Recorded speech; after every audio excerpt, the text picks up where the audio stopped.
Hello everyone, आप सभी लोगों का स्वागत है टीचिंग परीक्षा के आज के इस वीडियो में, जिसके अंदर में फ्रेंड्स बीपीएससी टीआरई 3.0 और बीपीएससी टीआरई 4.0 के लिए जो हमारी एक विशेष श्रृंखला चल रही है उसको हम लोग एक कदम आगे बढ़ाएंगे। आप लोगों को बता दूं फ्रेंड्स कि अभी जो है एक टेस्ट चल रही थी जिसकी वजह से थोड़ा सा इसको लेट हुआ है। फ्री ऑफ कॉस्ट टेस्ट थी यूपी सुपर टेट के लिए। हर संडे यूपी सुपर टेट के लिए भी जो है फ्रेंड्स अब टीचिंग परीक्षा के ऐप के ऊपर में एक मिनी टेस्ट का आयोजन किया जा रहा है जिसका वीडियो सॉल्यूशन भी अवेलेबल रहेगा। तो वही टेस्ट चल रही थी, इसी वजह से हम लोग थोड़ा सा वेट कर रहे थे कि जितने भी बच्चे हैं, क्योंकि काफ़ी सारे बिहार के बच्चे भी हैं जो उस टेस्ट को दे रहे थे, ठीक है, तो हम उनका वेट कर रहे थे। तो चलिए जल्दी से हम लोग यहाँ पर में शुरू करते हैं। आप लोग भी जो है फ्रेंड्स नेक्स्ट वीक से जो है वो टेस्ट दे सकते हो। हर हफ्ते 12 बजे जो है वो टेस्ट होनी है, ठीक है, और आप लोग भी आमंत्रित हो, बिल्कुल फ्री ऑफ कॉस्ट है, ठीक है। उसका एक वीडियो बनाया है, ठीक है, उसके नीचे में उसकी लिंक है, उसके फॉर्म भरने की लिंक, उसको भर दोगे तो आपको ऑटोमेटिकली ऐड कर दिया जाएगा। चलिए तो जल्दी से हम लोग शुरू करते हैं फ्रेंड्स। जैसे मैं देख पा रहा हूँ यहाँ पर मैं आप लोगों ने 1100 प्लस जो है बच्चों ने लाइक्स कर दिए है। बहुत बहुत शुक्रिया आप सभी लोगों का फ्रेंड्स। और मैं देख रहा था कि काफ़ी सारे बच्चे जो है जो यहाँ पर मैं वेट कर रहे थे वो लोग क्विज भी कर रहे थे, तो ये बहुत अच्छी बात है। चलिए हम लोग आगे बढ़ते हैं। उससे पहले मैं आप लोगों से कुछ सवाल पूछता हूँ, ठीक है, उसके जवाब आप लोग मेरे को कमेंट में दीजिएगा, ठीक है, स्क्रीन पर देखकर। मेरे को एक बात बताओ, माउंट किलिमंजारो कौन से जो है महाद्वीप की सबसे ऊंची चोटी है? आपको क्या लगता है माउंट किलिमंजारो सबसे कौन से देश की कौन से महाद्वीप की सबसे ऊंची चोटी है? ठीक है, आप लोग बताइए जल्दी से। माउंट किलिमंजारो, आप लोग आंसर यहाँ पर यहाँ देख पा रहे होंगे, अफ्रीका के अंदर में है, ठीक है। अगर मैं बात करूं आप लोगों से, माउंट कोसियास्को कहां पर में है? माउंट कोसियास्को, तो देखिए माउंट कोसियास्को जो है फ्रेंड्स ये ऑस्ट्रेलिया के अंदर में है, ठीक है। ऑस्ट्रेलिया महाद्वीप की सबसे ऊंची चोटी यहाँ पर में मानी जाती है इसको, माउंट क्यूसियास्को। और ओशियाना का मान लिया जाए पूरा का पूरा तो पंकक जया होता है, लेकिन ऑस्ट्रेलिया के अंदर में ये जो ऑस्ट्रेलिया द्वीप है केवल, ठीक है, उसके अंदर में जो है माउंट कोसियास्को है। वही अगर मैं आप लोगों से बोलूं कि भाई आप लोगों का जो है माउंट मैकिनले, ठीक है, कहाँ की है? तो मैकिनले, ठीक है, मैकिनले देख सकते हो आप लोग यहाँ पर में, उत्तरी अमेरिका की सबसे ऊंची चोटी है माउंट मैकिनले, ठीक है, माउंट मैकिनले। इसके अलावा एकोनकागुआ पूरे एशिया के बाहर में, एशिया के अंदर में जो है फ्रेंड्स पहली 3 आप लोगों की सबसे ऊंची ऊंची चोटियां है। माउंट एवरेस्ट हो जाए, K2 हो जाए, कांचनजंगा हो जाए, उसके बाद में जो है फ्रेंड्स सबसे ऊंची चोटी जो आती है ना आप लोगों की, वो एकोनकागुआ आती है। अगर माउंट एवरेस्ट के या हमारे हिमालयन क्षेत्र के बाहर में अगर कोई सबसे ऊंची चोटी है तो एकोनकागुआ, जो कि साउथ अमेरिका में एंडीज पर्वत श्रृंखला में है। तो माउंट एकोनकागुआ कहां पर में? दक्षिणी अमेरिका के अंदर में है, ठीक है। इसके अलावा, ठीक है, आप लोगों से यह पूछा जा सकता है माउंट एल्ब्रस, ठीक है, माउंट एल्ब्रस कहां पर में है? यूरोप के अंदर में, यूरोप की सबसे ऊंची चोटी है माउंट एल्ब्रस, ठीक है, रशिया के अंदर में पड़ती है। रशिया का कौन सा वाला भाग? जो यूरोप में है, क्योंकि यूरोप रशिया जो है कुछ हिस्सा उसका यूरोप में है, कुछ हिस्सा उसका एशिया के अंदर में है, ठीक है। इसके अलावा जो है फ्रेंड्स नीचे में आप लोग यहाँ पर मैं देख पा रहे होंगे माउंट विंसन है, ठीक है। अगर आपको दिखाई नहीं दे रहा है तो मैं आप लोगों को दिखाने की कोशिश करता हूँ। यहाँ पर में आप लोग देख सकते हो ये माउंट विंसन है, जो कि आपकी अंटार्कटिका की सबसे ऊंची चोटी है। अब मैं आप लोगों से कुछ क्वेश्चन, अब ये आप लोगों के क्वेश्चन आपके हवाले, ठीक है, ये क्वेश्चन आपके हवाले है और मुझे हर एक बच्चे का आंसर चाहिए यहाँ पर में, ठीक है। मैं चाहे आप लोगों के लिए पोल भी दे देता हूँ, आप लोगों को चाहिए हो तो, ठीक है। अब देखना चाहूंगा मैं कि जब बताने के बाद में कितने बच्चे जो है उसका आंसर कर पा रहे हैं, क्योंकि मेरा मेन मकसद जो है यहाँ पर में वो है आप लोगों को याद करवाना, ठीक है, सबसे मेन मकसद है आपको याद करवाना। और जितने, जैसे मैं देख पा रहा हूँ फ्रेंड 3 मिनट हुए हैं और 1800 के करीब बच्चे जुड़ चुके हैं, 1500 के करीब आप लोगों ने लाइक भी कर दिया है। तो ऐसे ही सेशन को आगे भी बढ़ाते रहेंगे फ्रेंड्स, ठीक है। अगर आपको लग रहा है कि यार आप लोगों के लिए जो कोशिश की जा रही है वो सार्थक हो रही है, आप लोग सीखते जा रहे हो चीजें। चलिए देखिए फ्रेंड्स, यहाँ पर मैं अगर मैं बात करूँ आप लोगों से, आप लोगों के पोल जो है वो आ रहा है, आप लोगों के आंसर्स कंटिन्यूअसली जो है वो एक बिल्कुल एकदम जो है वो जो रुझान होते हैं इधर उधर होता है वो इस तरीके से हो रहा है आप लोगों का अभी भी, ठीक है, वोट्स आप लोगों के, ठीक है। तो आंसर ऐसे ही करते रहेंगे आप सभी के सभी लोग। तो देखिए अगर मैं बात करूं आप लोगों से फ्रेंड्स, आप लोगों का माउंट एकोनकागुआ, अभी आपको बताया कि एशिया के बाहर की सबसे ऊंची चोटी, अगर आप लोगों से पूछ लिया जाए कि एशिया के बाहर सबसे ऊंची चोटी कौन सी है तो माउंट एकोनकागुआ है, ठीक है। और वो कहाँ है? साउथ अमेरिका के अंदर में। ये बहुत इंपॉर्टेंट वाला पॉइंट है, इसको याद रखना है आप लोगों ने। ये जो माउंट एकोनकागुआ वाला पॉइंट है बहुत इंपॉर्टेंट है आप लोगों का, ठीक है। तो 3 की जोड़ी ए के साथ लगने वाली है आप लोगों की, और 3 की जोड़ी यहां नहीं लगी है, ठीक है। तो जहां जहां नहीं लगा है उसको एलिमिनेट कर सकते हो आप लोग, ठीक है। 3 की जोड़ी सी के साथ लगी है, 3 की जोड़ी सी के साथ लगी हुई है आप लोगों की, 3 की जोड़ी ए के साथ में देखो केवल एक ही जगह पे लगी हुई है, ऐसे आप लोग आंसर लगा सकते थे, ठीक है। अब जब वो एक कॉम्प्लिकेटेड क्वेश्चन आएगा तब भी आप लोग कर पाओगे, उसको ऑप्शन को एलिमिनेट कर पाओगे एटलीस्ट, ठीक है। माउंट कोसियास्को, आपको बताया था माउंट कोसियास्को को जब भी बात आती है आप लोगों की तो आपको याद रखना है ये कहां पर में है आप लोगों का, ठीक है, ऑस्ट्रेलिया के अंदर में है माउंट कोसियास्को, ऑस्ट्रेलिया द्वीप का सबसे ऊंचा पॉइंट, ठीक है। तो 4 की जोड़ी जो है वो डी के साथ लगनी है, तो 3 जगह पे 4 की जोड़ी डी के साथ में लगी हुई थी, तो आपका आंसर जो है लगभग, ठीक है, एक तरीके से एक और आपको जो है वो मिल गया कि भाई आपका आंसर, आप सही जगह पे जा रहे हो आप आंसर के लिए। उसके बाद में जो है फ्रेंड्स अगर हम लोग बात करें आप लोगों के आंसर्स की, ठीक है, तो नॉर्थ अमेरिका के अंदर में जो है, जैसे साउथ अमेरिका का आपने याद किया ना, बिल्कुल वैसे ही नॉर्थ अमेरिका का भी याद कर लीजिए। माउंट मैकिनले जो है सबसे ऊंची चोटी है नॉर्थ अमेरिका की, क्योंकि डायरेक्टली क्वेश्चन आ सकता है नॉर्थ अमेरिका की सबसे ऊंची चोटी कौन सी है। अब ये तो मैंने एक आप लोगों को जोड़ियां मिलाने वाला फॉर्म में क्वेश्चन दे दिया। आप लोगों को बता दूं ये 4 क्वेश्चन के बराबर का जो है एक क्वेश्चन, और ये एक क्वेश्चन अपने आप में जोड़ियां मिलाने, मतलब कि टोटल 5 नंबर के बराबर का ये क्वेश्चन है आप लोगों का, जो इन्फॉर्मेशन आपको मिल रही है, ठीक है। तो नॉर्थ अमेरिका की सबसे ऊंची चोटी माउंट मैकिनले है, ठीक है। यूरोप की सबसे ऊंची चोटी की बात करेंगे तो माउंट एल्ब्रस, ठीक है, माउंट एल्ब्रस रशिया के अंदर में है आप लोगों की, ओके। तो ये आप लोगों का आंसर हो गया। ए की जोड़ी लगने वाली है बी के साथ में, यहां पर में आप देख सकते हो 1 की जोड़ी बी के साथ में लगी हुई है आप लोगों की। सिंपल सी बात है, एक बार जो है मन में एक बार प्लीज इसको रिवाइज करेंगे, हर कोई बच्चा जल्दी से रिवाइज करेगा ताकि उसको याद हो जाए हमेशा हमेशा के लिए, ओके।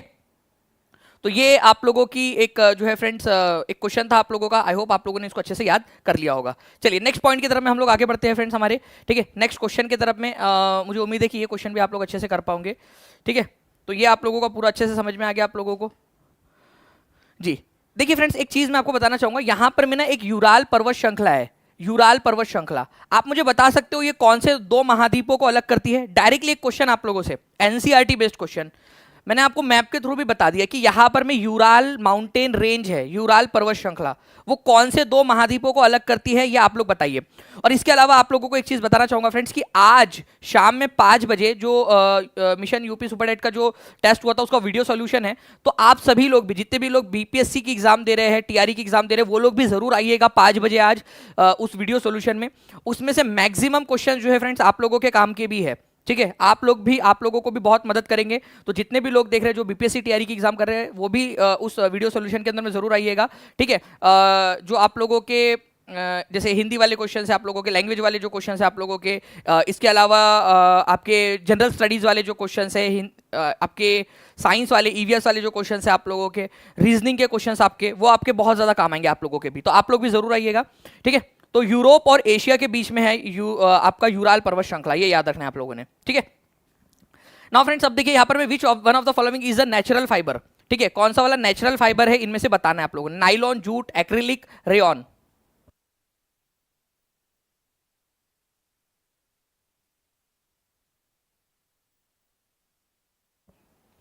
चलिए तो देखिए फ्रेंड्स आप लोगों के यहाँ पर में आंसर्स आने स्टार्ट हो गए, आप लोगों के कंटिन्यूअसली आप लोगों के आंसर्स आ रहे हैं, ठीक है जी। तो देखिए फ्रेंड्स नाइलॉन, ठीक है, क्या ये प्राकृतिक है, नेचुरल फाइबर है? नहीं, ठीक है, ये आप लोगों का क्या है फ्रेंड्स, सिंथेटिक है, सिंथेटिक, ओके। मानव निर्मित है, मैन मेड है, इसको आप लोग मैन मेड या सिंथेटिक बोल सकते हो, मैन मेड, ठीक है, मैन मेड है। और इवन आप लोगों को बता दूं कि पहला सिंथेटिक फाइबर, एक क्वेश्चन आप लोगों को बता रहा हूं, एक और क्वेश्चन आप लोगों के लिए, ठीक है, पहला सिंथेटिक फाइबर, फर्स्ट सिंथेटिक या फिर जो है आप लोगों का मानव निर्मित, ठीक है, आपका जो फाइबर था, जो रेशा था या धागा था, वो कौन सा था? वो नायलॉन था, फर्स्ट सिंथेटिक फाइबर आप लोगों का, ये भी आप लोगों को याद रखना है आप लोगों ने, ठीक है। जूट आपको पता है फ्रेंड नेचुरल है, ठीक है, ये जूट का जो पौधा होता है ना, उसका जो तना है उससे जूट का रेशा बनता है, इसको जो है आप लोग गोल्डन फाइबर भी बोलते हो, ये नेचुरल है, प्राकृतिक रूप से उगता है।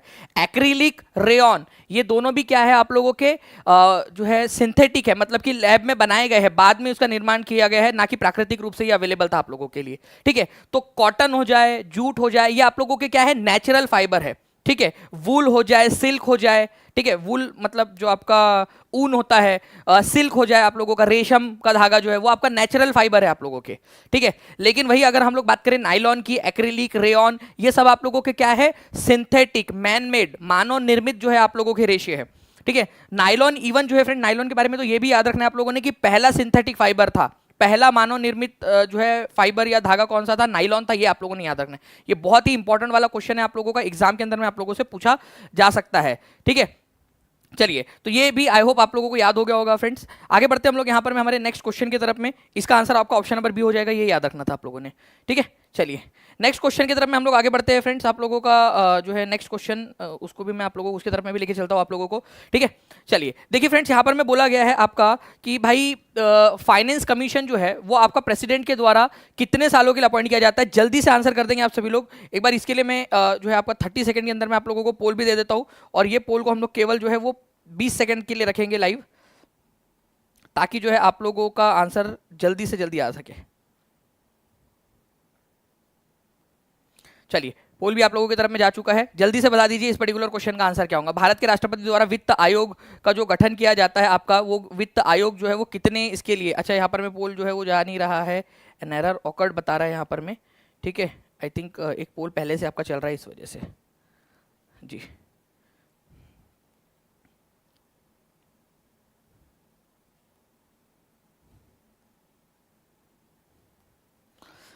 ओके तो आप लोगों ने आंसर जो है फ्रेंड्स यहाँ पर में लगा दिए है। फाइनेंस कमीशन जो है वो भारत के राष्ट्रपति के द्वारा अपॉइंट किया जाता है। ये अपने आप में एक नंबर का क्वेश्चन बनता है कि फाइनेंस कमीशन की नियुक्ति कौन करता है, राष्ट्रपति करते हैं, ठीक है। और इसको हर 5 साल के लिए जो है वो नियुक्त किया जाता है। इसका आर्टिकल आप लोग बता दोगे ताकि आप लोगों की एक बार रिवीजन हो जाए, ठीक है। तो हर 5 साल के अंदर में जो है फ्रेंड्स इसकी नियुक्ति की जाती है, ये याद रखना है आप सभी लोगों ने, हर 5 साल के अंदर में। आर्टिकल जो है फाइनेंस कमीशन का वो है 280, आर्टिकल नंबर 280, ठीक है। अभी हमारे भारत के अंदर में कौन से नंबर के फाइनेंस कमीशन का गठन किया गया है ये भी बता देंगे आप लोग, ठीक है। हाल ही में एक नए फाइनेंस कमीशन का गठन किया गया है, वो कौन से नंबर का फाइनेंस कमीशन है, उसके अध्यक्ष कौन है, ये दोनों पॉइंट आप बताइए।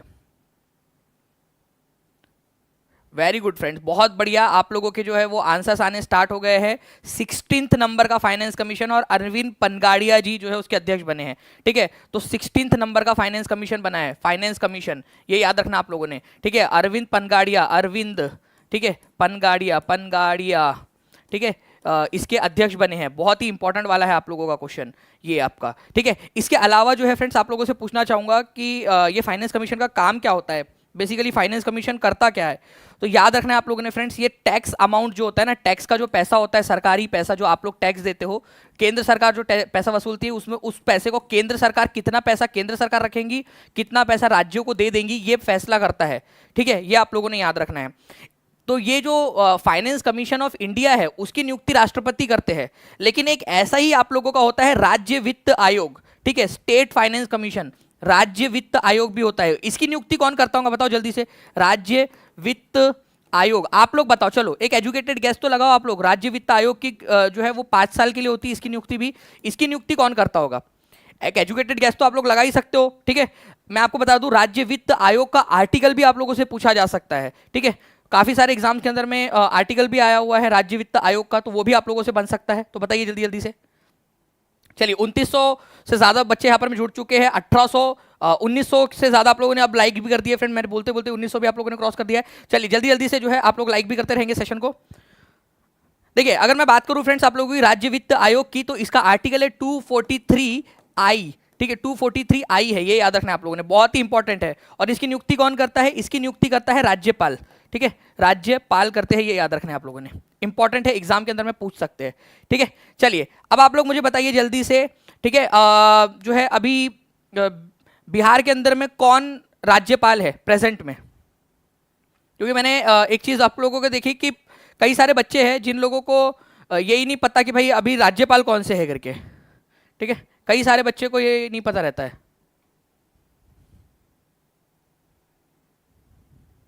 ठीक है, बहुत सारे बच्चे जिनको बिहार के राज्यपाल का नाम नहीं पता। तो राजेंद्र विश्वनाथ आर्लेकर, ठीक है, ये याद रखना है आप लोगों ने फ्रेंड्स, राजेंद्र विश्वनाथ आर्लेकर जो है वो क्या है, बिहार के अभी राज्यपाल है, ठीक है। चलिए नेक्स्ट क्वेश्चन की तरफ में हम लोग आगे बढ़ते हैं। आप लोगों को बता दूं फ्रेंड्स कि आप लोग जो है दानिश शेख जो टेलीग्राम ग्रुप है उसके ऊपर में भी ज्वाइन हो सकते हो, ठीक है। और टीचिंग परीक्षा जो टेलीग्राम ग्रुप है उसके ऊपर में भी आप लोग ज्वाइन हो जाइए, ताकि आप लोगों को जो है फ्रेंड्स जो भी इंपॉर्टेंट इन्फॉर्मेशन है वो मिल जाए। तो टीचिंग परीक्षा का जो टेलीग्राम ग्रुप है, ठीक है, टेलीग्राम ग्रुप, ठीक है, दानिश शेख टेलीग्राम ग्रुप, दोनों के ऊपर में आप लोग ज्वाइन हो सकते हो। चलिए नेक्स्ट क्वेश्चन की तरफ में हम लोग आगे बढ़ते हैं। The Arctic home in the Vedas नाम की जो पुस्तक है वो किसने लिखी है ये बताना है आप लोगों ने, ठीक है। Arctic home in the Vedas, 2000 plus likes, 3000 plus बच्चा वॉचिंग 13 मिनट के अंदर में, गजब। देखिए फ्रेंड्स अगर मैं आप लोगों को से बात करूं कि the Arctic home in the Vedas, ठीक है, और इन्होंने ही जो है एक और पुस्तक लिखी है जिसका नाम है गीता रहस्य। गीता रहस्य, अभी तो आप लोग बता सकते हो कम से कम ठीक है, गीता रहस्य भी इन्होंने ही लिखी है। तो आंसर आप लोगों का हो जाएगा लोकमान्य तिलक, लोकमान्य तिलक। ठीक है, गीता रहस्य और Arctic home to the Vedas. देखो इसका मतलब क्या है, Arctic home in the Vedas का मतलब है यहाँ पर में कि भाई जो वैदिक लोग थे वो कहाँ से आए थे, आर्कटिक रीजन से आए थे। आर्कटिक रीजन कहाँ पर में आपका, ठीक है, ये हमारी पृथ्वी है, ये हमारा भारत है, मान लीजिए यहाँ पर में, इधर में रशिया उशिया है, इधर में आर्कटिक रीजन है, तो वहां से आए थे वैदिक लोग, ठीक है, माइग्रेट होकर भारत के अंदर में, ऐसा इनका मानना है। ओके, तो ये दो पुस्तकें आप लोगों को दिखा रहा हूँ, the Arctic home in the Vedas और गीता रहस्य। ये बहुत ही इंपॉर्टेंट वाली पुस्तकें हैं जो आप लोगों ने याद रखना है कि बाल गंगाधर तिलक जो है उन्होंने लिखी थी। नाउ फ्रेंड्स, दो चीजें आप लोगों को बता रहा हूँ, प्लीज उसको याद रखना आप लोग। ठीक है, दो न्यूज़पेपर है, केसरी, केसरी और मराठा। अब आप लोगों में से कई सारे लोगों को ये चीज़ पता होगी कि ये न्यूज़पेपर जो है वो कौन सी भाषा में लिखे गए थे। ठीक है, तो अब आप बता दिए केसरी कौन सी भाषा में और मराठा कौन सी भाषा में। ठीक है, तो केसरी जो है फ्रेंड्स आप लोगों का लिखा गया था आप लोगों का मराठी भाषा के अंदर में, मराठी। ठीक है, और मराठा जो था वो इंग्लिश भाषा में। अब मैं आप लोगों से एक बड़ा क्वेश्चन पूछना चाहता हूँ जो कि DSSB के एग्जाम के अंदर में भी आया था। ठीक है, कि भाई ये अखबार कौन से साल में, ईयर कौन सा था, जल्दी बताइए आप लोग, कौन सी ईयर के अंदर में जो है इनको निकाला गया था। ठीक है, ये अखबारों को आप बताएंगे, ये बहुत इंपॉर्टेंट क्वेश्चन है आप लोगों के लिए। ठीक है, कौन सा साल था जिसके अंदर में ये अखबार निकाले गए थे, इंपॉर्टेंट वाला क्वेश्चन आप लोगों से पूछा जा सकता है, तो प्लीज इसको भी याद रखिएगा। कई सारे बच्चे आंसर भी कर रहे हैं, ठीक है, कोशिश कर रहे हैं कम से कम, एटलीस्ट ये मेरे को बहुत अच्छा लग रहा है कि मेरे बच्चे जो है वो कोशिश कर रहे हैं कम से कम। और मैं फिर से बता दूं, जितने भी लोग यहाँ पर में जुड़े हुए हैं उन सभी को बताना चाहूँगा कि आप लोगों के लिए फ्रेंड्स शाम में 5 बजे जो है वो यूपी की जो सुपर टेट की हमने मिनी मॉक टेस्ट ली थी, अभी 12 बजे लाइव टेस्ट, ठीक है, उसका वीडियो, लाइव वीडियो सोल्यूशन है 5 बजे। आप लोग भी आइए क्योंकि आप लोगों को भी काफ़ी सारी जो चीज़ें हैं वो सीखने के लिए मिलेंगी आप लोगों को। ठीक है, चलिए, तो मुझे उम्मीद है कि आप लोग जो है 5 बजे एग्जैक्ट आ जाओगे और काफ़ी सारी चीज़ें आप लोगों को सीखने के लिए मिलेगा उसमें से। चलिए, तो आंसर हो जाएगा फ्रेंड्स आप लोगों का 1881। ठीक है, 1881 DSSB में आया हुआ क्वेश्चन है आप लोगों का। नेक्स्ट क्वेश्चन की तरफ में आगे बढ़ते हैं आप लोगों से। ठीक है, देखिए फ्रेंड्स, ये क्वेश्चन आप लोगों से एग्जाम के अंदर में पूछा जा सकता है। आपको बताना है कि निम्न में से लंदन में कर्जन वाइली की किसने गोली मारकर हत्या की थी। ठीक है, बताइए।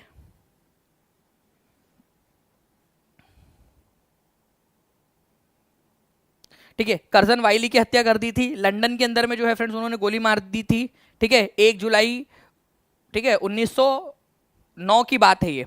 ठीक है, और 17 अगस्त 1909 को जो है यहाँ पर में उनको जो है मौत की सज़ा भी दे दी गई थी। 17 अगस्त 1909 को ही बहुत आनंद फानंद में जो है फ्रेंड्स, ठीक है, उनको वहीं पे लंदन के अंदर में ही उन लोगों को, उनको जो है फ्रेंड्स जेल में डालकर मौत की सज़ा भी दे दी गई।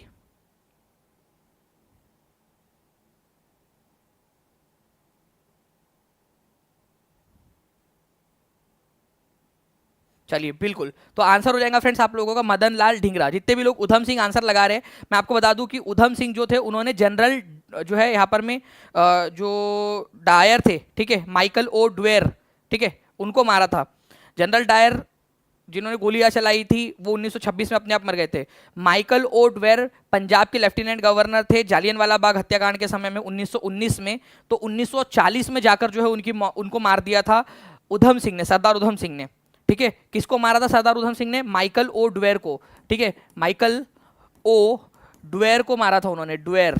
ठीक है, ड्वेयर, डायर नहीं, माइकल ओ ड्वेयर, पंजाब के लेफ्टिनेंट गवर्नर। और कब मारा था ये? उन्होंने मारा था फ्रेंड्स 1940 के अंदर में, लंदन के अंदर में। लेकिन यहाँ पर मैं बात हो रही है लंदन में कर्जन वाइली को किसने मारा था, और ये घटना हुई थी 1909 के अंदर में। तो ये थे मदन लाल ढींगरा। ठीक है, मदन लाल ढींगरा, तो ये भी थोड़ा सा आप लोग याद रख लेना आप लोग। ठीक है,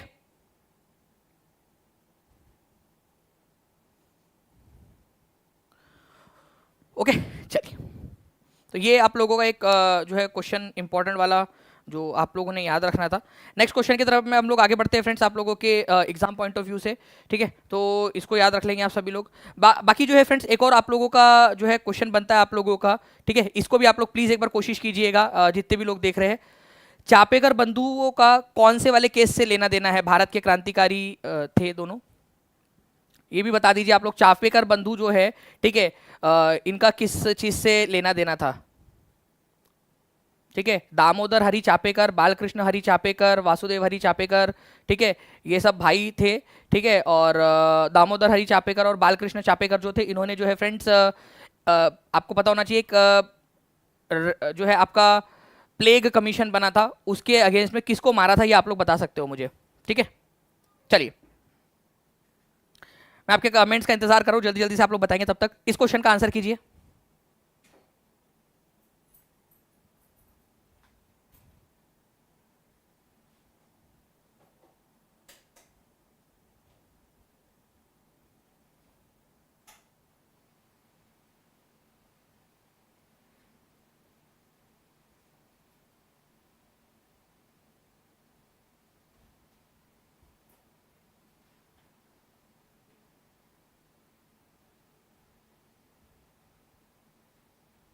चलिए, गुड। तो देखिए फ्रेंड्स, आप लोगों को मैं वो चापेकर बंधुओं के बारे में भी बताता हूँ, लेकिन उससे पहले ये वाला क्वेश्चन को हम लोग देख लेते हैं, which is the largest inner planet. देखिए, अगर मैं बात करूँ आप लोगों से फ्रेंड्स, इनर प्लैनेट क्या होता है, आउटर प्लैनेट क्या होता है, तो अगर मैं यहाँ पर मैं आपसे बोलूँ कि ये हमारा सूर्य है, ठीक है, और उसके पास के जो पहले 4 ग्रह है, ठीक है, ये हमारी अर्थ है, ठीक है, ये हमारी अर्थ है, और ये मंगल ग्रह, ठीक है, मार्स आपका, ठीक है। तो ये क्या है आप लोगों का, ये है आपका जो मर्क्यूरी मतलब जो है आपका बुध ग्रह, ये वीनस शुक्र ग्रह। तो ये जो है 4 आपके क्या है, अंदरूनी ग्रह है, इनर प्लैनेट। और उसके बाद वाले जो ग्रह है ना, ठीक है, 4 उसके बाद वाले जो 4 ग्रह है, ठीक है, उनको कहा जाता है आप लोगों का आउटर प्लैनेट, ठीक है, इनको आउटर प्लैनेट कहा जाता है, बाकी के जो 4 ग्रह है उनको। ओके, तो आपसे बोला गया कि which is the largest inner planet. अब वो इनर प्लैनेट होना चाहिए पहली बात तो आप लोग यहाँ पर में देखिए कि जो जुपिटर है, ठीक है, ये है जुपिटर, ये है सैटर्न। तो जुपिटर और सैटर्न जो है वो पहली बात तो इनर प्लैनेट है ही नहीं। मार्स और अर्थ है, ठीक है, इनर प्लैनेट। अंदरूनी ग्रह, आंतरिक ग्रह भी इनको बोला जाता है, इनके बारे में होनी चाहिए। तो ए और बी तो आप लोगों का एलिमिनेट हो गया। मंगल और पृथ्वी, तो फ्रेंड्स हमारे चारों ग्रहों में से जो इनर प्लैनेट है उनमें से हमारी पृथ्वी जो तीसरे नंबर पे, ये लार्जेस्ट है, लार्जेस्ट इनर प्लैनेट है, सबसे बड़ी जो है आंतरिक ग्रह है, ठीक है। चलो, अपने इलाके के हम शेर है, ठीक है, इनर प्लैनेट के हमारी पृथ्वी, ये याद रखना है आप लोगों ने। वो बात अलग है कि ये जो बाकी के जो 4 ग्रह है आउटर प्लैनेट, ये हमारी पृथ्वी से बड़े हैं। हमारी पृथ्वी ओवरऑल 8 में से 5वें नंबर पे आती है साइज के मामले में, लेकिन अपने इलाके का जो है वो यहाँ पर में बॉस है। बाकी जो है फ्रेंड्स, आप लोग ये समझ सकते हो कि आपका बिहार में चाहे कितना भी नंबर आया हो, अपने जिले के अंदर में आपने टॉप कर लिया, इस तरीके की चीज़ है आप लोगों की, ठीक है, कि 8 में से 5वें नंबर पे है, लेकिन अपने इलाके में इनर में से सबसे बड़ी है हमारी पृथ्वी।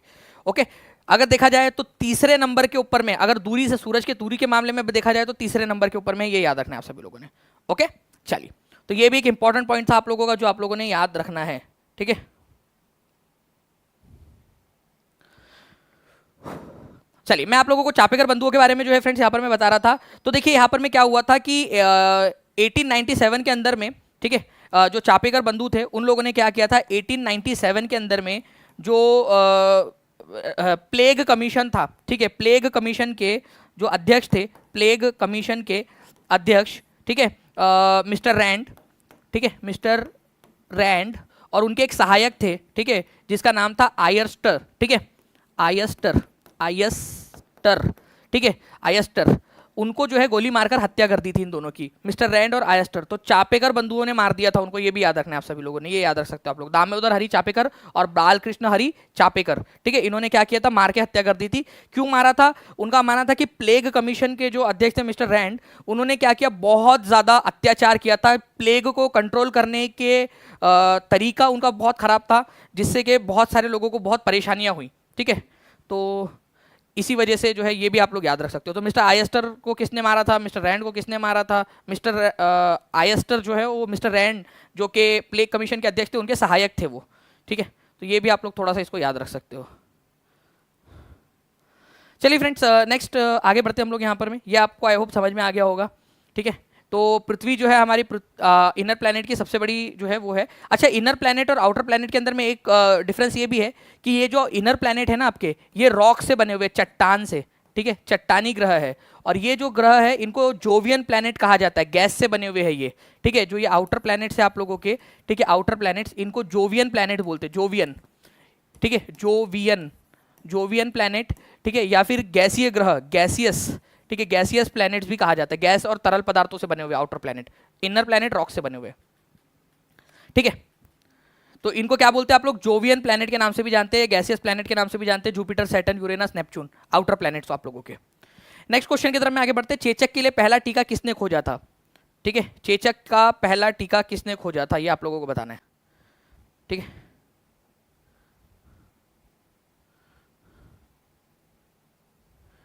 जी हाँ बिल्कुल, रोमी रॉय जी, जो है जो हैंडीकैप होते हैं उन लोगों को एक्स्ट्रा समय जो है वहाँ पर में वो मिलता है। ठीक है,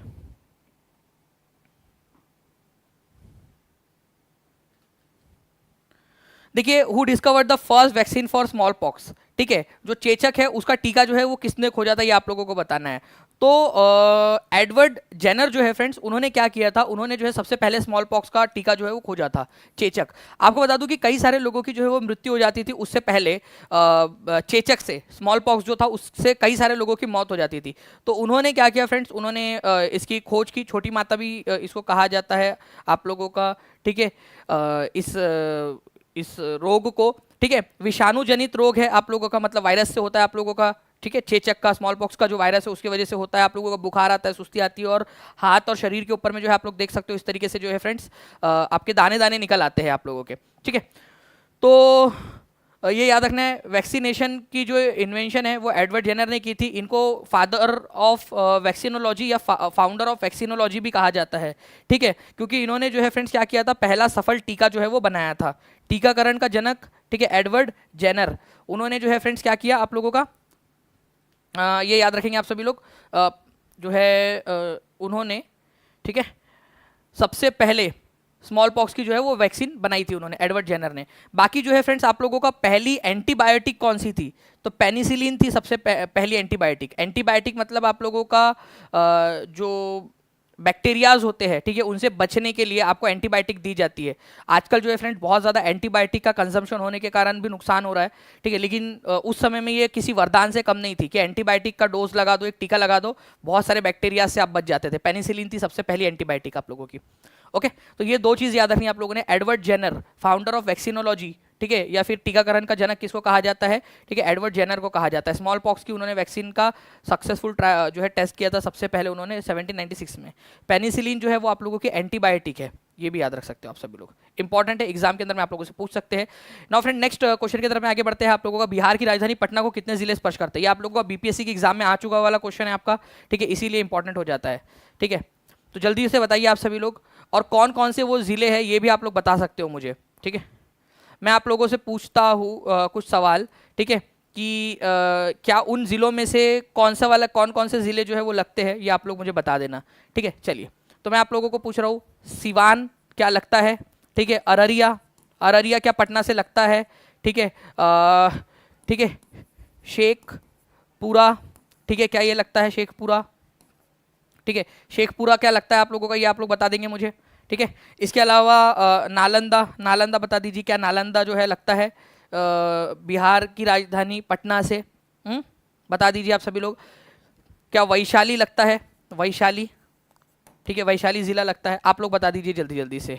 ठीक है, एक है आप लोगों का मुजफ्फरपुर, मुजफ्फरपुर क्या लगता है? मुजफ्फरपुर, ये मैं आपसे पूछ रहा हूँ, ठीक है, ये पूछ रहा हूँ मैं आपसे, बता नहीं रहा हूँ कि ये लगते हैं, मैं आपसे पूछ रहा हूँ कि लगता है क्या। ठीक है, कौन सा लगता है कौन सा नहीं लगता है यहाँ पर में। ठीक है, चाहते हो हम लोग इसको 1 2 3 4 5 और 6 ये नंबर भी दे देते हैं। आप लोग बता दीजिए कौन कौन से लगते हैं, कौन से नहीं लगते, ये भी आप बता सकते हो मुझे। ठीक है,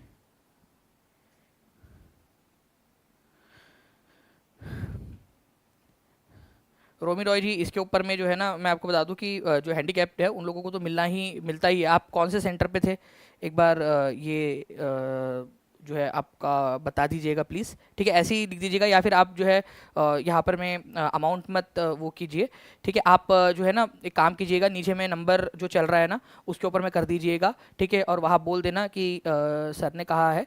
ठीक है, और मैं आपसे प्रॉमिस करता हूँ कि अगर कुछ ऐसा है हैंडीकैप वाला बात है और हैंडीकैप का वो कुछ भी है, तो मैं जो है पूरी आपके साथ में हूँ, आपकी सहायता के लिए। ठीक है, चाहे अपना खुद का नुकसान करके भी कुछ करना पड़े तो आपके साथ में रहूँगा मैं, तो आप टेंशन ना लीजिए कुछ भी, बिल्कुल भी। और प्लीज़ ये मत कीजिए आप, ठीक है, अमाउंट मत, क्योंकि और ये आप वापस ले लीजिएगा प्लीज़। ठीक है, चलिए, तो बिहार की राजधानी पटना को कितने जिले स्पर्श करते हैं? तो 9 जिले जो है फ्रेंड्स ये स्पर्श करते हैं, ये आप लोगों ने याद रखना है। कौन कौन से करते हैं? तो आप देख सकते हो यहाँ पर में भोजपुर है, सारण है, वैशाली है, समस्तीपुर है, बेगूसराय है, लखीसराय है, ठीक है। यहाँ पर में शेखपुरा आप देख सकते हो, नालंदा है, जहानाबाद है, अरवल है, ठीक है। तो ये जो जिले हैं फ्रेंड्स ये क्या करते हैं आप लोगों का जो है पटना के साथ में जो है अपनी जो है बॉर्डर को शेयर करते हैं। तो सिवान अपनी बॉर्डर शेयर नहीं करता, अररिया शेयर नहीं करता, शेखपुरा करता है, नालंदा करता है, वैशाली करता है, मुजफ्फरपुर शेयर नहीं करता। देख सकते हो आप लोग, मुजफ्फरपुर यहाँ पर मैं आप लोगों का नहीं शेयर करता, ठीक है। अररिया तो बहुत दूर है भाई, नहीं करता बिल्कुल भी। और आप लोगों का मैंने और क्या बोला था आप लोगों को, एक और, ठीक है, सिवान, ठीक है, वो भी शेयर नहीं करता, बहुत दूर है आप लोगों का, ठीक है। तो इस तरीके से याद रखना है, अरवल, जहानाबाद, नालंदा, लखीसराय, बेगूसराय, समस्तीपुर, वैशाली, सारण और भोजपुर जो है फ्रेंड्स ये जिले आप लोगों के जो पटना के साथ में जो है अपना जिले जो है अपने बॉर्डर शेयर करते हैं। तो 9 डिस्ट्रिक्ट्स ऐसे हैं जो पटना के साथ में अपने इसको शेयर करते हैं, ठीक है। तो ये प्लीज़ याद रखिएगा आप सभी लोग, ओके।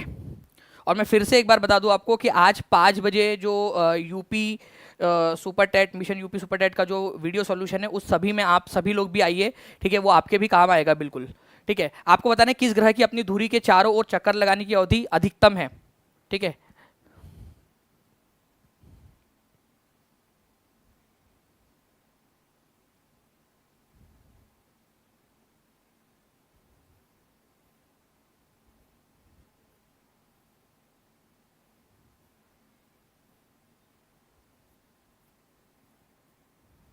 जी, तो देखिए अगर हम लोग बात करेंगे फ्रेंड्स यहाँ पर मैं किस ग्रह की अपनी धुरी के चारों ओर, मतलब कि धुरी के चारों ओर चक्कर लगाने वाला समय क्या होता है पता है आपको? सूरज के चारों ओर चक्कर लगाने वाला समय की बात नहीं कर रहे, अपन बात कर रहे हैं अपनी खुद की जो धुरी होती है, जो अपना खुद का रोटेशन होता है उसके अराउंड में। मतलब मान लीजिए कि मैं ग्रह हूँ, ठीक है, दानिश ग्रह, ठीक है, मैं अपने धुरी के अराउंड में चक्कर लगा रहा हूँ इस तरीके से, ठीक है, जो अपना खुद का एक चक्कर लगा रहे, सूरज के अराउंड नहीं। सूरज के अराउंड चक्कर लगाना इज जस्ट लाइक कि इस तरीके से आप जो चक्कर लगा रहे हो सूरज के अराउंड में, वो आपका रिवॉल्यूशन हो जाता है, रोटेशन, ठीक है, या घूर्णन जो होता है आप लोगों का वो होता है अपने खुद के अराउंड चक्कर लगाना, ठीक है, एक दिन जिसको आप लोग कहते हो, ठीक है। और वो सबसे लंबा समय जो लेता है, ठीक है, वो लेता है वीनस, ठीक है, वीनस शुक्र ग्रह सबसे लंबा समय। कोई गैस कर सकता है कितना समय लेता है, कितने घंटे का समय लेता है वो? ठीक है, कोई बता सकता है कितने घंटे का कितना समय लेता है वो?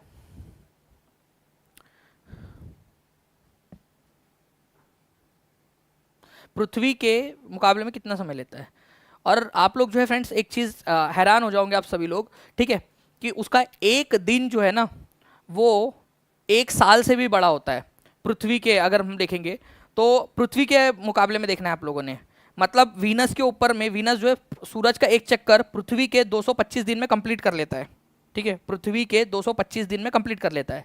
लेकिन वीनस का एक दिन पृथ्वी के 243 दिन के बराबर होता है, 243 दिन डेज के बराबर। तो आप लोगों ने ये देखा कि इसका 1 साल जो है वो एक दिन से भी छोटा है, मतलब एक दिन जो है वो 1 साल से बड़ा है। आप खुद देख पा रहे हो यहाँ पर, मैं खुद इमेजिन कीजिए आप लोग यहाँ पर, थोड़ा सा एक बार समझने की कोशिश कीजिए उस चीज को, ठीक है ना।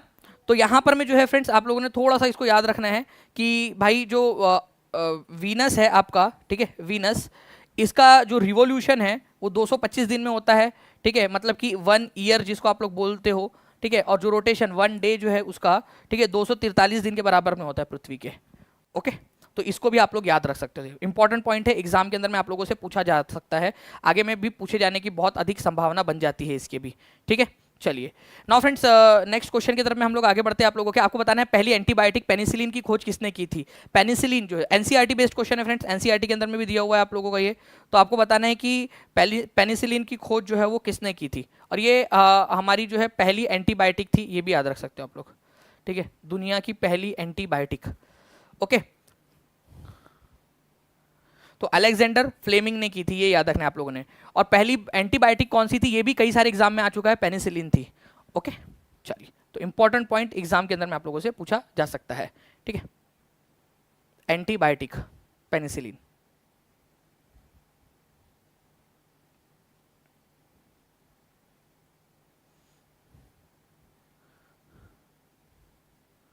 चलिए नेक्स्ट क्वेश्चन की तरफ में हम लोग आगे बढ़ते हैं। आपके पंत वन्य जीव अभयारण्य कौन सा कहाँ पर में स्थित है, ये बता दीजिए आप सभी लोग जल्दी से। पंत वन्य जीव अभयारण्य, ठीक है, इसको और किस नाम से जाना जाता है ये भी बता देंगे आप सभी लोग।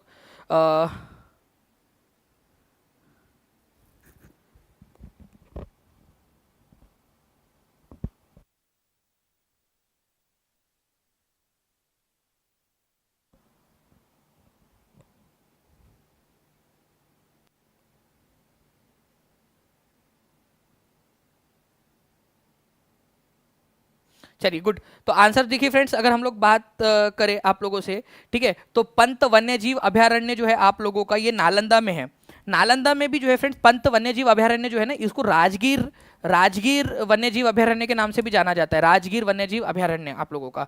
आप लोगों को पता है कि टीचिंग परीक्षा के ऐप पर एक वीडियो डाला है आप लोगों के लिए, ठीक है, बिहार नॉलेज के नाम से, ठीक है, एनिमेटेड वीडियो, बहुत बढ़िया सुंदर सा वीडियो। कितने लोगों ने देखा है वो वीडियो, ठीक है। और आप लोगों को बता दूं फ्रेंड्स कि आप लोगों को जो है कल तक एक और उसी तरीके का एक और वीडियो जो है आप लोगों को मिलेगा, जिसके अंदर में हम लोग जो है बिल्कुल बहुत बढ़िया सुंदर एचडी क्वालिटी के अंदर में बिहार को देखेंगे और बिहार को समझने की कोशिश करेंगे, ठीक है।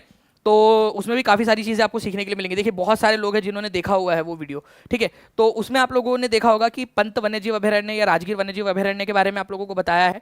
नालंदा के अंदर में है ये, क्योंकि उसके नाम में ही आ गया ना आपका राजगीर, ठीक है। और राजगीर कहाँ है? नालंदा में है। और पंत वन्यजीव अभयारण्य भी उसी को कहा जाता है। मैं आपको दिखा देता हूँ यहाँ पर मैं wildbihar.org की वेबसाइट के ऊपर में, तो राजगीर या पंत वाइल्ड लाइफ सेंचुरी दोनों एक ही चीज़ है आप लोगों की, ठीक है। तो ये याद रखना था आप लोगों ने, इंपॉर्टेंट पॉइंट है, एग्जाम के अंदर में पूछ सकते हैं आप लोगों से।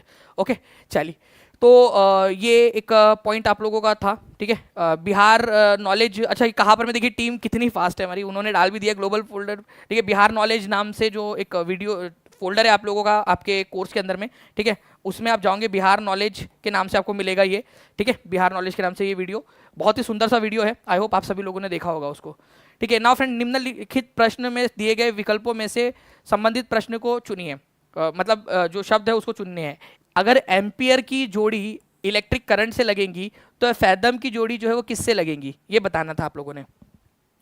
अगर इलेक्ट्रिक करंट का एम्पियर मतलब इलेक्ट्रिक करंट है, तो फैदम जो है, एम्पियर जो है फ्रेंड्स एक्चुअली आप लोगों का यूनिट है इलेक्ट्रिक करंट को मापने का यूनिट, तो फैदम किसको मापने का यूनिट है, ठीक है। तो गहराई को मापने का यूनिट है, ये याद रखना है आप लोगों ने। डेप्थ ऑफ वाटर, पानी की गहराई को मापने का यूनिट है फैदम, ठीक है।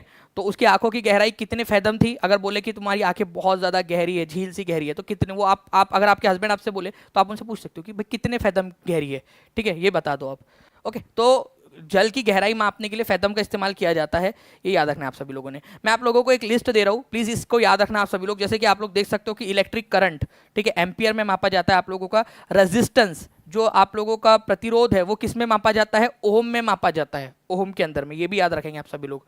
ओके, इसके अलावा जो है फ्रेंड्स आप लोगों से पूछा जा सकता है, ठीक है, कि जो है पावर मापने का यूनिट क्या है। पावर वैट के अंदर में मापते हैं। हर्ट्ज जो है वो फ्रीक्वेंसी मापने का यूनिट है आप लोगों का, फ्रीक्वेंसी आवृत्ति मापने का यूनिट है, ठीक है, ये याद रखेंगे आप सभी। इसके अलावा यहाँ पर में आप देख सकते हो डेप्थ ऑफ सी, ठीक है, समुद्र की गहराई मापने का, ठीक है, या पानी की गहराई मापने के लिए फैदम का इस्तेमाल आप लोग करते हो, ठीक है। तो ये है आपका, ठीक है, इंपॉर्टेंट पॉइंट। इसके अलावा आप लोगों ने, जितने भी लोग चश्मा इस्तेमाल करते हैं, लेंस इस्तेमाल करते हैं, लेंसेस लगे हुए आप लोगों को, तो डायोप्टर जो होता है आप लोगों का फ्रेंड्स, ये पावर ऑफ लेंस, जो लेंसेस है आपके, जो चश्मे हैं, ठीक है, लेंस आप लोग इस्तेमाल कर रहे हो ना, अलग अलग चीज़ों में लेंस का इस्तेमाल होता है, तो लेंस जो है फ्रेंड्स आपका, उसको मापने का कि कितना पावर का लेंस है ये, ठीक है, कितना पावर का लेंस है, तो उसको एक्चुअली डायोप्टर में मापा जाता है। आप लोगों को नहीं बताते वो चश्मा बनाने वाले, क्योंकि वो आपके काम की चीज़ है नहीं वो उतना, ठीक है, लेकिन एक्चुअल में वो डायोप्टर में मापा जाता है, उसको ये याद रखना है आप लोगों ने, ठीक है। डायोप्टर के अंदर में मापते हैं लेंस को। तो कभी आ जाए आप लोगों से तो डायोप्टर किसका यूनिट है, तो पावर ऑफ लेंस, क्योंकि भाई एग्जामिनर जो है वो भी तो चश्मा पहनता होगा शायद, ठीक है, मोस्ट प्रोबेबली, क्योंकि आजकल तो लगभग बहुत सारे लोगों को चश्मा लगते जा रहा है, एटलीस्ट कम से कम वो कभी कभी तो पहनते ही है चश्मा, ठीक है। तो इसको थोड़ा सा आप लोग याद रख लेना। बाकी और भी जो है फ्रेंड्स इससे ऊपर में रिलेटेड क्वेश्चन हम लोग करेंगे। नेक्स्ट एक इंपॉर्टेंट क्वेश्चन है आप लोगों का, आपको बताना है कि headquarter of food and agricultural organisation FAO कहाँ पर में है। इंपॉर्टेंट क्वेश्चन है ये। कैसे लेना है रिवीजन बैच? संध्या यादव जी, बहुत ही सिंपल है, ठीक है। टीचिंग परीक्षा, इस वीडियो के नीचे में ही एक लिंक ट्री की लिंक दी गई है, उससे भी ले सकते हो, या फिर टीचिंग परीक्षा के ऐप पर जा सकते हो। टीचिंग परीक्षा के ऐप पर चले जाइए, वहाँ से भी आप परचेस कर सकते हो, या फिर आप नीचे में जो नंबर चल रहे हैं ना, उसके ऊपर में कॉल या व्हाट्सएप करके भी जानकारी हासिल कर सकते हो। देखिए, तो फूड और एग्रीकल्चरल ऑर्गेनाइजेशन FAO जिसको हम लोग कहते हैं, इसका हेडक्वार्टर आप लोगों को कहाँ पर में मिलेगा? रोम के अंदर में। देगी मिर्च का तड़का, रोम रोम पड़का, ठीक है। मिर्च से आप बनाओगे इडली, ठीक है, इडली बनाओगे आप लोग, इडली, और इडली को फिर आप खाओगे, ठीक है। तो रोम इटली, ऐसे याद रख लेना आप सभी लोग, ठीक है। काफ़ी सारे बच्चे होंगे जिनको यहाँ पर मैं याद भी होगा, जैसे यहाँ पर मैं देखिए कौशल गुप्ता ने भी लिख दिया रोम रोम तड़का देसी मिर्च क्या बात है, मतलब कुछ भी लिखा लेकिन एटलीस्ट कम से कम उनको याद तो आ गया था। ठीक है, ट्रिक याद आ गई थी, ये सबसे इंपॉर्टेंट वाली बात है। ओके, देखते से याद आता है डायरेक्टली आप लोगों का। इसके अलावा जो है फ्रेंड्स आप लोगों से जो है एक चीज़ ये तो पूछ लेगा, ठीक है, कि फूड एंड एग्रीकल्चरल ऑर्गेनाइजेशन का हेडक्वार्टर कहाँ है। अब वर्ल्ड फूड प्रोग्राम जो कि यूनाइटेड नेशन का है, ठीक है, उसका हेडक्वार्टर कहाँ है, अगर ये कुछ क्वेश्चन पूछ ले वर्ल्ड फूड प्रोग्राम, तो उसका भी याद हो जाएगा आप लोगों को, फूड से ही। देगी मिर्च का तड़का, रोम रोम फड़का, ठीक है, इटली रोम के अंदर में वर्ल्ड फूड प्रोग्राम। देखिए FAO अलग है और वर्ल्ड फूड प्रोग्राम अलग चीज़ है आप लोगों की, ठीक है। वर्ल्ड फूड प्रोग्राम जो है इसका हेडक्वार्टर भी रोम इटली के अंदर में ही है, ये याद रखना था आप सभी लोगों ने। तो प्यारे प्यारे परीक्षार्थियों, लाइक एंड शेयर सभी लोग करते रहेंगे, और जिन्होंने भी चैनल को सब्सक्राइब नहीं किया है, टीचिंग परीक्षा चैनल को सब्सक्राइब अभी कर लीजिए, ताकि बेल आइकन आप लोग दबा सके, यही के यही, और जो है आगे में जितने भी इंपॉर्टेंट वीडियोस आते हैं वो आप लोग हासिल कर सके, ठीक है। तो world food programme Rome Italy, ठीक है। इटली जो है फ्रेंड्स इसको पुनर्जागरण की जन्मस्थली के रूप में भी जाना जाता है, ठीक है, बर्थ प्लेस ऑफ रिनेसा। पुनर्जागरण मतलब जब बहुत सारे चेंज हुए, पुरानी रूढ़िवादी धारणाओं को तोड़ा गया, ठीक है।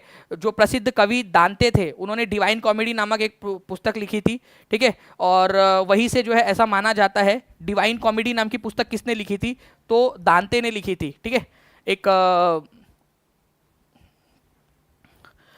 कवि थे, एक पोएट थे, ठीक है, उन्होंने दांते नाम के, उन्होंने जो है यहाँ पर में डिवाइन कॉमेडी नाम की पुस्तक लिखी, और उसके अंदर से कहा जाता है कि उसके बाद से ही पुनर्जागरण रिनेसा का जो समय है वो इटली के अंदर में स्टार्ट हुआ, ठीक है। तो डिवाइन कॉमेडी नाम की पुस्तक किसने लिखी, ये क्वेश्चन डायरेक्टली आ सकता है, ठीक है। तो दांते के द्वारा लिखी गई थी, ये याद रखना आप सभी लोगों ने, ठीक है। डिवाइन कॉमेडी डायरेक्टली एक क्वेश्चन बनेगा, डिवाइन कॉमेडी किसने लिखी है। और आपको बता दूं फ्रेंड्स कि आप लोगों के कोर्स के अंदर में आप लोगों को जो मैंने जो कैपिटल एंड करेंसी वाला जो वीडियो आप लोगों को दिया है, उसके अंदर में ये वाली स्लाइड मैंने पढ़ाई थी आप लोगों को। कैपिटल एंड करेंसी में आप लोग सोचिए कि ये भी पढ़ाया है, तो ऐसा नहीं है कि एक टॉपिक है, एक टॉपिक के अंदर में कितना हम लोग डिटेल में एक एक अलग अलग तरीके से चीज़ों को पढ़ने की कोशिश करते हैं, ठीक है। इसको समझिए आप सभी लोग, ओके।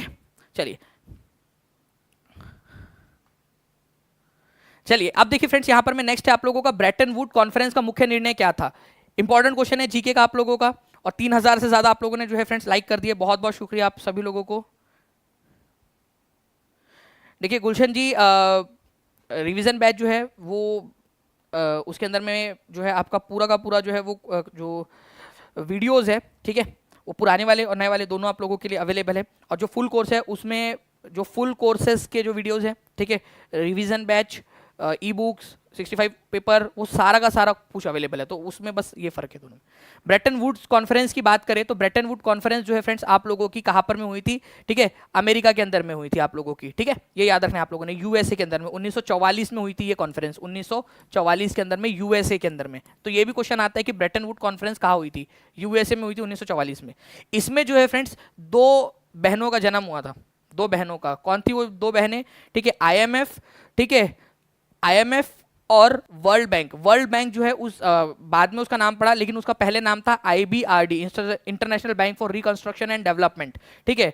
तो IMF, ठीक है, और IBRD, ये जिसको बाद में जाके वर्ल्ड बैंक भी बोला गया, इनका जन्म हुआ था। तो आंसर ये हो जाएगा आप लोगों का, प्लीज इसको याद रखना आप लोग। Answer is option number C, IMF और IBRD, जिसको बाद में वर्ल्ड बैंक बोला गया, उसका जन्म हुआ था। तो सी इज द करेक्ट आंसर। देखो ब्रेटन वुड सिस्टर्स किसको बोलते हैं, KVS के एग्जाम में भी आया था ये क्वेश्चन आप लोगों का एक शिफ्ट में। ब्रेटन वुड सिस्टर्स किसको बोला जाता है, ब्रेटन वुड बहनें, क्योंकि ब्रेटन वुड कॉन्फ्रेंस से इनका जन्म होता है। IMF, इंटरनेशनल मॉनेटरी फंड, और IBRD। अच्छा, इन दोनों के अंदर में एक कॉमन चीज है, इनके हेडक्वार्टर्स एक ही जगह पे है। आपको पता है इनके दोनों के हेडक्वार्टर्स एक ही जगह पे है। कहां पर में है दोनों का हेडक्वार्टर, वॉशिंगटन DC के अंदर में। वेरी गुड, दोनों का मुख्यालय वॉशिंगटन DC के अंदर में है। ये भी पॉइंट आप लोगों ने याद रखना है। तो ब्रेटन वुड कॉन्फ्रेंस इस तरीके से हुई थी 1944 में यूएसए के अंदर में, ठीक है, ये याद रखना है आप सभी लोगों ने। चलिए, तो जो फ्रेंड्स आप लोगों का टॉपिक थे, ठीक है, हम लोग यहाँ पर में इसको जो है विराम लगाते हैं। लेकिन मैं आपको बता दूं कि आज जो है 5 बजे आप लोगों की जो है यूपी सुपर टेट से रिलेटेड जो आपका वीडियो सॉल्यूशन है, उसमें आप लोग ज़रूर जुड़िए जितने भी लोग हैं, ताकि आप लोग भी उन सारी चीज़ों को देख सके। इसके अलावा आपके जो साथी संगी है जो है उनको भी आप बता सकते हो। फ्री ऑफ कॉस्ट जो है टीचिंग परीक्षा के ऐप के ऊपर में आज उसकी टेस्ट हुई है, हर संडे होंगी 12 बजे, तो आप लोग जो है फ्रेंड्स उससे जुड़ सकते हो। एक वीडियो है टीचिंग परीक्षा के यूट्यूब चैनल पर चले जाइए, एक वीडियो है आप लोगों का, उसमें उसका टाइटल है कि अगर आप यूपी सुपर टेट की तैयारी करें तो इस वीडियो को देखिए। उसमें मैंने पूरा बताया और उसके नीचे मैं आपको लिंक भी दी है फॉर्म भरने की, तो फॉर्म को भर दीजिएगा आप लोग, ठीक है। चलिए, तो मिलते हैं हम लोग हमारे नेक्स्ट क्लास के अंदर में फ्रेंड्स। ठीक है, आगे में आप लोगों की एक बड़ी टेस्ट है वो भी पेंडिंग है, आप लोगों की जो बड़ी वाली टेस्ट हम लोगों ने लेनी है। ठीक है, तो वो भी है। और बाकी जो लोग टीचिंग परीक्षा के प्रीमियम कोर्सेज के साथ में जुड़ना चाहते हैं वो लोग जो है फ्रेंड्स नीचे में जो नंबर चल रहा है उस पर कॉल कर दीजिए, व्हाट्सएप कर दीजिए, टीचिंग परीक्षा ऐप पर जा सकते हो, या फिर डायरेक्टली आप लोग जो है फ्रेंड्स नीचे में जो आपके वीडियो के नीचे में एक लिंक दी गई है, ठीक है, लिंक ट्री की, उसके ऊपर में जाकर जो है आप लोग वहाँ से भी इसको परचेस कर सकते हो। जैसे मान लीजिए आपका वीडियो है, ठीक है, फॉर एग्जाम्पल, ठीक है, तो आप थोड़ा सा इसके अंदर में नीचे में जाओगे आप लोग, ठीक है, तो आप लोगों को यहाँ पर में एक लिंक मिलेंगी। ठीक है, यहाँ पर में आप देखिए ये एक लिंक मिलेंगी लिंक ट्री की, तो इस पर जैसे ही क्लिक करोगे आप लोग तो आपके सामने एक पेज खुल जाएगा, उसमें से जो भी कोर्स आपने परचेस करना है 30 सेकंड के अंदर में आप उसको परचेस कर सकते हो और ऐप पर जाकर अपनी पढ़ाई चालू कर सकते हो। ओके, चलिए, thank you very much friends. और यहाँ पर मैं एक जो पर्सन है रोमी रॉय जी, आप प्लीज़ कांटेक्ट कर लीजिएगा, ठीक है, टीम से। और मैं आपको प्रॉमिस करता हूँ कि आपकी पूरी की पूरी जो मदद है, ठीक है, वो की जाएंगी। और जो भी बच्चे हैंडीकैप्ड है और जो भी या कोई भी डिसेबिलिटी है या कोई भी दिव्यांगजन है, ठीक है, मैं आपको बोल रहा हूँ कि आप अपना जो भी सर्टिफिकेट है वो आप जो है व्हाट्सएप कर दीजिएगा टीम को। मैं टीम से कह दूंगा कि बिल्कुल आपकी जहाँ तक भी संभव हो वहाँ पर मैं मदद आपकी की जाए। ठीक है, और टीचिंग परीक्षा आपके साथ में है, इसके अंदर में मैं आपसे ये बात बोल सकता हूँ। ठीक है, चलिए, thank you very much, take care and bye, God bless you, thank you very much friends.